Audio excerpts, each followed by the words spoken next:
Assalamualaikum warahmatullahi wabarakatuh.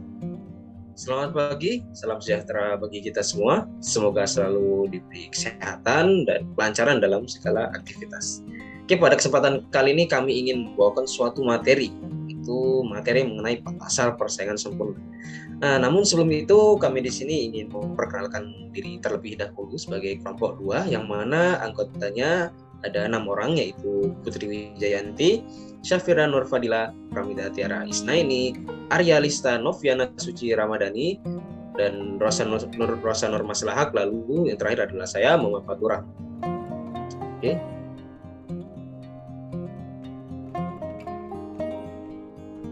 Nah, kita mulai terlebih dahulu dari pengertian dari pasar persaingan sempurna.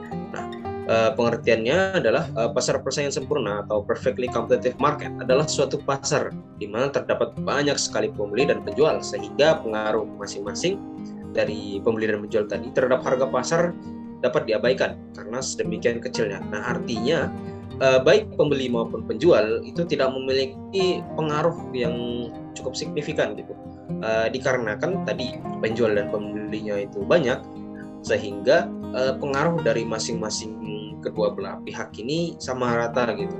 Jadi kedua belah pihak tidak ada yang bisa mempengaruhi harga pasar, karena akhirnya harga pasar di dalam pasar persaingan sempurna itu ditentukan oleh mekanisme pasar itu sendiri. Oke, selanjutnya akan dilanjutkan oleh rekan saya.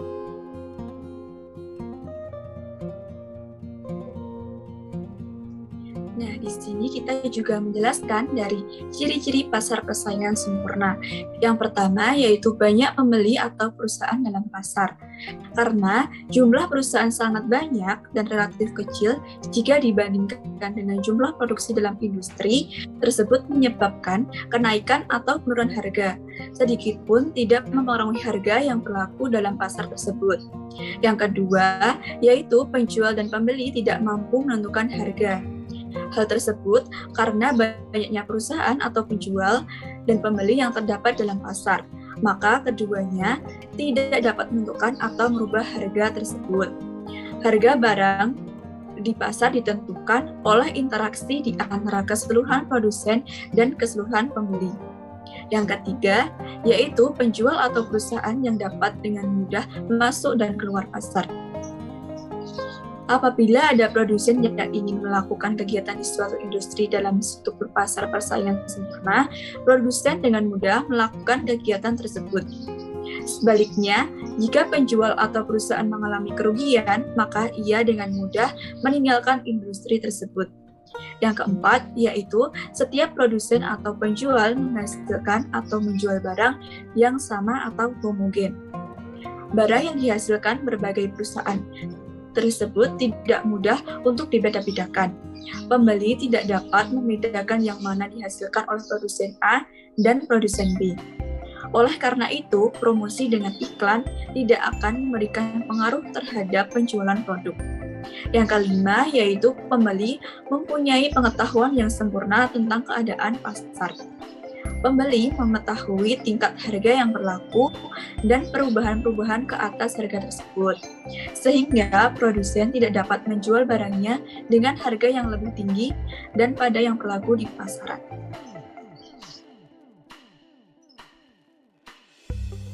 Oke, selanjutnya ada kelebihan dan kelemahan dari pasar persaingan sempurna. Adapun kelebihan dari pasar persaingan sempurna yang pertama, yaitu pasar persaingan sempurna memaksimumkan efisiensi. Pada struktur pasar persaingan sempurna, dalam jangka panjang perusahaan akan mendapat untung normal atau normal profit. Keuntungan normal ini akan dicapai apabila biaya produksi adalah yang paling minimum. Dengan demikian, dalam jangka panjang efisiensi produktif selalu dicapai oleh perusahaan dalam pasar persaingan sempurna. Yang kedua adalah adanya kebebasan untuk memilih atau choice. Di dalam pasar yang bebas seperti yang terjadi pada struktur pasar persaingan sempurna, tidak seorang pun mempunyai kekuasaan dalam menentukan harga, jumlah produksi, dan jenis barang yang diproduksi.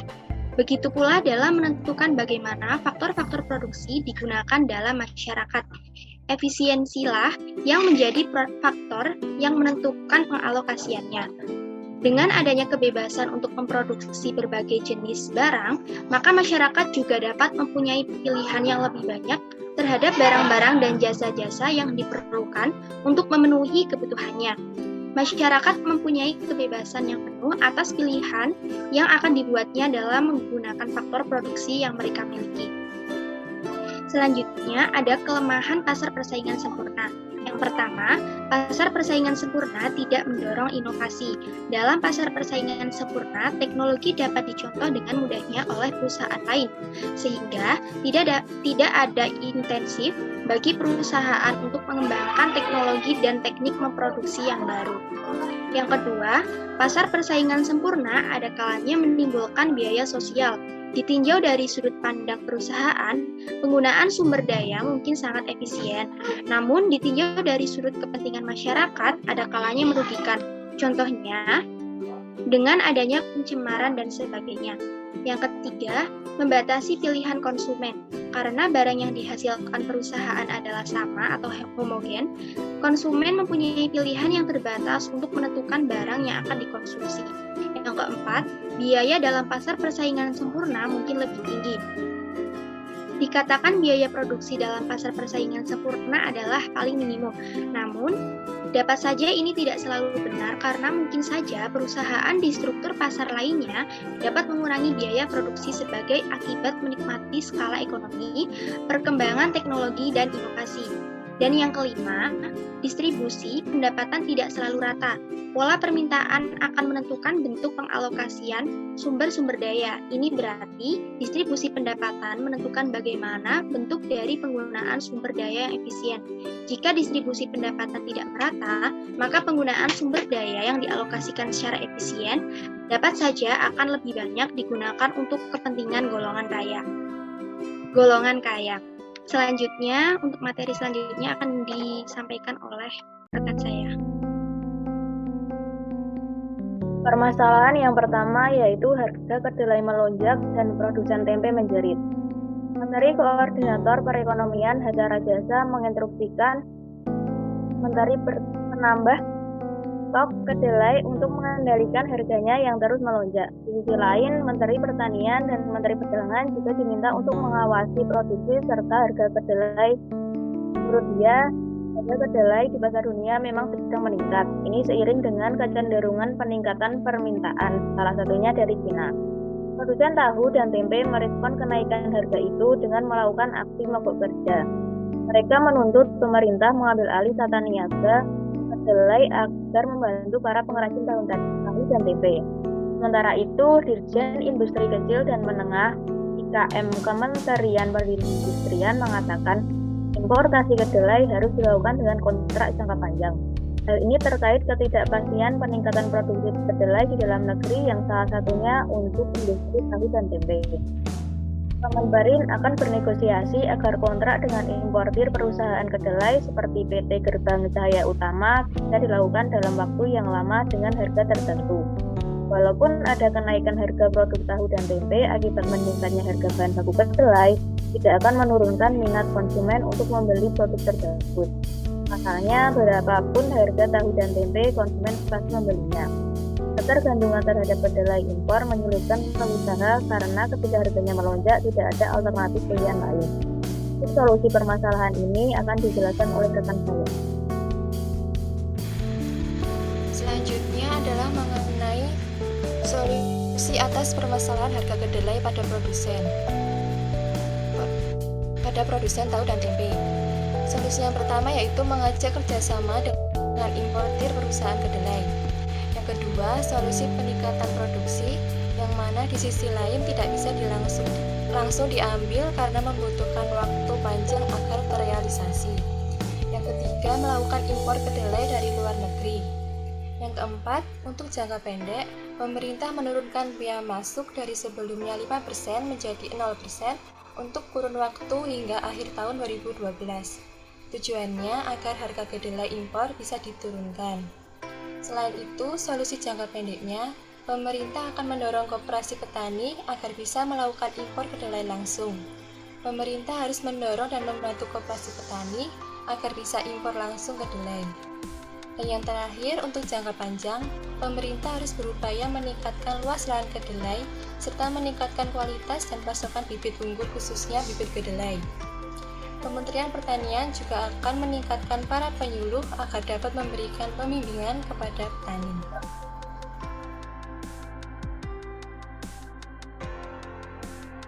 Baik, permasalahan selanjutnya adalah perusahaan beras yang memproduksi beras hanya satu di antara sekian banyak produsen beras.